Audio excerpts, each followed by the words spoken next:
اللہ مومنوں کے دلوں کو صحیح اور پکی بات سے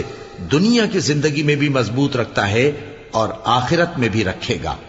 اور اللہ بے انصافوں کو گمراہ کر دیتا ہے، اور اللہ جو چاہتا ہے کرتا ہے۔ کیا تم نے ان لوگوں کو نہیں دیکھا جنہوں نے اللہ کے احسان کو ناشکری سے بدل دیا اور اپنی قوم کو تباہی کے گھر میں لا اتارا، یعنی دوزخ میں، کہ سب ناشکرے اس میں داخل ہوں گے اور وہ برا ٹھکانہ ہے۔ اور ان لوگوں نے اللہ کے شریک مقرر کیے کہ لوگوں کو اس کے رستے سے گمراہ کریں۔ کہہ دو کہ چند روز فائدے اٹھا لو،